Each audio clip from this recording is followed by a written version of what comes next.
En nuestro programa de hoy vamos a estar acompañados de un educador, un sociólogo y un político.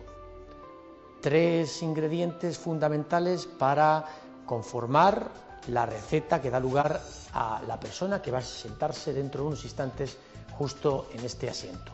Y para presentarle he querido elegir un texto que creo muy adecuado de un filósofo escocés de finales del siglo XIX. Me refiero a Alexander Bain, que en su libro La ciencia de la educación decía lo siguiente: el maestro de escuela, así como todas las personas que ejercen una autoridad determinada, es un maestro de moral y de disciplina que contribuye por su parte a grabar en el entendimiento de los discípulos las consecuencias buenas o malas de sus actos. En lo que le concierne, debe reglamentar los actos de sus discípulos y aprobar o vituperar lo que hacen en sus relaciones con él mismo. Debe exigir y desarrollar en ellos costumbres de obediencia, exactitud, lealtad, veracidad, consideraciones y política para con los demás.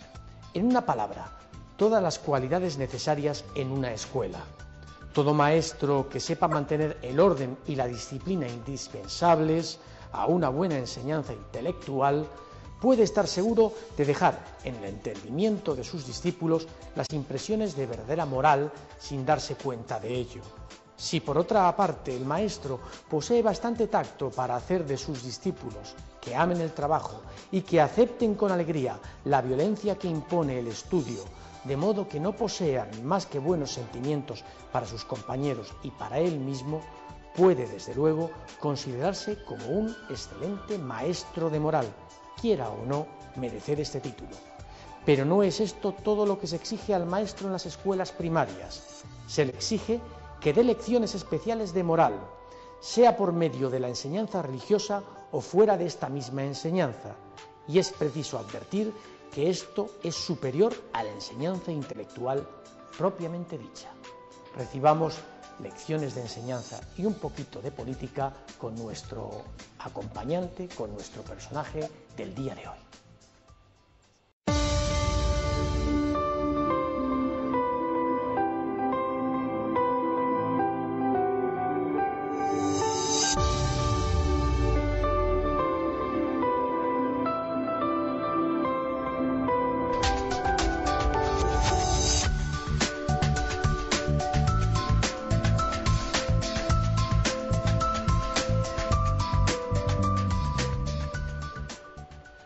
Señoras y señores, muy buenas noches, bienvenidos a una edición más de ¿Y tú de quién eres? Hoy vamos a tener la oportunidad de conocer un poquito más por dentro, un poquito más a través de esta radiografía que hacemos en nuestro programa, a un personaje importante dentro de la Junta de nuestra región, un político importante, pero yo casi prefiero decir un educador importante y un psicólogo importante, porque creo que ambas cosas tienen que ver.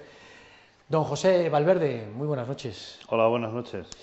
Me va a permitir que abandone usted y durante solo una pregunta utilice el tuteo, porque es filosofía del programa. José, ¿y tú de quién eres? El carnet dice que de Francisco y Valentina, dos personas maravillosas.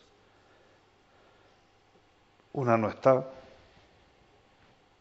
Y soy de Argamasilla de Alba, soy de Castilla-La Mancha, me siento paisano de mis paisanos, muy amigo de muchísima gente y desde luego entiendo que soy sobre todo de aquellas personas que quieren ir haciendo el bien y que quieren compartir cuanto más con los demás.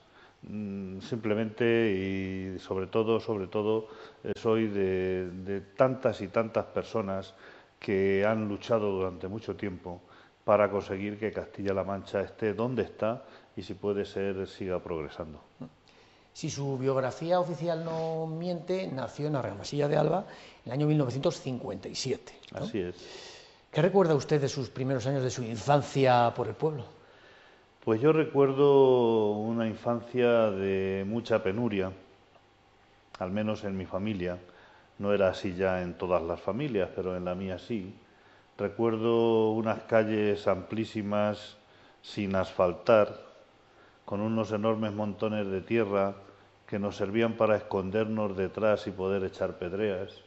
Yo ahora cuando oigo decir cómo tenemos que tratar a los hijos y cómo tenemos que tratar a los niños, a veces uno en la soledad piensa y cómo habremos podido sobrevivir, ¿no? Porque sinceramente eran años de subir en bicicleta por debajo del cuadro, porque no teníamos todavía edad para subir en las bicicletas que había, que no eran infantiles, sino que era una para toda la vida, y no podíamos ir por encima del sillín, entonces teníamos que ir por debajo del cuadro en un equilibrio realmente inestable. Eran años de escuelas en las que no había ningún medio, pero había, como siempre, magníficos maestros, aunque, bueno, pues cada uno tenía sus defectos, evidentemente, y las normas eran otras, a veces incluso no compartidas por los propios alumnos, a veces contestadas incluso, ¿no?, por esos alumnos. Y eran, bueno, pues años en los que la Iglesia tenía una importancia tremenda. Yo he sido monaguillo, después fui seminarista, y la verdad es que eran una sociedad totalmente distinta a la actual. Era una sociedad mucho más rural en el pleno sentido de la palabra, con valores, yo creo, mucho más claros. La sociedad actual es mucho más compleja, evidentemente, y era una sociedad un poco como presentan esas películas del oeste, ¿no?, donde los buenos son muy buenos y los malos eran muy reconocibles, ¿no?, de alguna manera. Y yo creo que era un tiempo de vida en la calle donde la vecindad era una auténtica red de auxilio social y donde yo creo que la vida tenía un ritmo, afortunadamente, muchísimo más lento y muchísimo más agradable. Un educador, un profesor, un maestro como José Valverde, ¿qué tal alumno era? Pues dicen que muy bueno. Lo dicen mis profesores. A mí no esto me sonroja un poco decirlo. Lo digo con claridad porque yo creo que, bueno, pues, en fin, cada uno es como es y a mí me ha gustado estudiar, ¿no? Es decir, soy en ese sentido un buen estudiante, con muchos dieces en el currículo. Sí. Después de sus estudios de primaria, de sus estudios de bachiller, se va a estudiar la carrera a Valencia. Sí, mi padre era repartidor de pan, repartía pan por las calles con un carrillo de aquellos que tenía un enorme cajón y detrás la bicicleta, y tenía que ir pedaleando llevando todo ese carrillo lleno de pan por las calles de Argamasilla, ¿no? Se quedó sin trabajo y se fue a Valencia, donde encontró un puesto de cobrador de autobús. Allí, por tanto, me fui cuando salí del seminario, directamente.